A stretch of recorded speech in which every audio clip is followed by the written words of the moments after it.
ನಮಸ್ಕಾರ, ನಾನು ಕಿರಣ್, ಸ್ವರ್ಣ ಟ್ರಾವೆಲ್ಸ್, ಮಲ್ಲೇಶ್ವರಂ, ಬೆಂಗಳೂರು, CN ರಸ್ತೆ, ಭದ್ರಾವತಿ. ನಾವು ಕಾಶ್ಮೀರದಲ್ಲಿರುವಂತಹ ಮಾತಾ ಜ್ಯೇಷ್ಠಾದೇವಿ ದೇವಸ್ಥಾನಕ್ಕೆ ಬಂದಿದ್ದೀವಿ. ಇಲ್ಲಿ ಸುರಿಮಳೆ ಸ್ನೋಫಾಲ್ ಬೀಳ್ತಾ ಇದೆ. ಇದು ಈ ಪರಿ ಸ್ನೋಫಾಲ್ ಕಾಶ್ಮೀರದಲ್ಲಿ ನನ್ನ 15 ವರ್ಷ ಸರ್ವಿಸ್ನಲ್ಲಿ ಮೊದಲನೇ ಸಾರಿ ನಾನು ಶ್ರೀನಗರದಲ್ಲಿ ಸ್ನೋಫಾಲ್ನ ನೋಡ್ತಾ ಇರೋದು. ಈ ವಿಡಿಯೋ ಚಿತ್ರೀಕರಣದಲ್ಲಿ ಕಾಣ್ಬೋದು. ಮೇಡಮ್, ಏನು ಹೇಳ್ತೀರಾ? ಚೆನ್ನಾಗಿದೆ. ಯಾವತ್ತೂ ನಾವು ನೋಡಿರಲಿಲ್ಲ, ಇವಾಗ ನೋಡ್ತಾ ಇದ್ದೀವಿ. ತುಂಬ ಚೆನ್ನಾಗಿದೆ. ಫಸ್ಟ್ ಟೈಮ್ ನಮ್ಮ ಅನುಭವ. Thank you. ನಿಜವಾಗ್ಲೂ ಅದ್ಭುತವಾಗಿದೆ. ನಿಮ್ಗೆ ಎರಡು ನಿಮಿಷ ಕಾದರೆ ಇಲ್ಲಿ ನಿಂತರೆ ನಮ್ಮ ತಲೆ ಎಲ್ಲ ನೆಂದೋಗುತ್ತೆ. ಹೆವಿ ಸ್ನೋಫಾಲ್ ಇದು. 15 ವರ್ಷಗಳ ನನ್ನ ಟ್ರಾವೆಲ್ಸ್ ಜೀವನದಲ್ಲಿ ಮೊದಲನೇ ಸತಿ ನಾನು ಶ್ರೀನಗರದಲ್ಲಿ ಸ್ನೋಫಾಲ್ನ ನೋಡ್ತಾ ಇರೋದು. ಅದಕ್ಕಿಂತ ಹೆಚ್ಚಾಗಿ ಇವರು ಭಾಳ ಪುಣ್ಯವಂತರು. ಮೊದಲನೇ ಸಾರಿ ಕಾಶ್ಮೀರಕ್ಕೆ ಬಂದು ಮೊದಲನೇ ಸಾರಿ ಶ್ರೀನಗರಲ್ಲಿ ಸ್ನೋಫಾಲ್ನ ನೋಡ್ತಾ ಇದ್ದಾರೆ. ಇದು ಮಾತಾ ಜ್ಯೇಷ್ಠಾದೇವಿ ದೇವಸ್ಥಾನದ ಪ್ರಾಂಗಣದ ಚಿತ್ರಣ ನಾನು ತೋರಿಸ್ತಾ ಇದ್ದೀನಿ. ಒಳಗಡೆಯಿಂದ ನಾನು ವಿಡಿಯೋ ಚಿತ್ರೀಕರಣವನ್ನು ಮಾಡ್ತಾ ಇದ್ದೇನೆ. ಸೂಪರಾಗಿ ಸ್ನೋಫಾಲ್ ಆಗ್ತಾ ಇದೆ.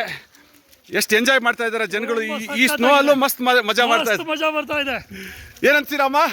ತುಂಬ ಚೆನ್ನಾಗಿದೆ, ಒಳ್ಳೆ ಅನುಭವ. Thank you. ಇದೆಲ್ಲರ ನಮ್ಮ ಪ್ರವಾಸಿಗರ ಅನುಭವದ ಮಾತುಗಳು. ನಮಸ್ಕಾರ, ನಾನು ಕಿರಣ್, ಸ್ವರ್ಣ ಟ್ರಾವೆಲ್ಸ್, ಮಲ್ಲೇಶ್ವರಂ, ಬೆಂಗಳೂರು, CN ರಸ್ತೆ, ಭದ್ರಾವತಿ. ಈ ವಿಡಿಯೋ ಕಾಶ್ಮೀರದಿಂದ ಮಾಡ್ತಾ ಇರೋದು.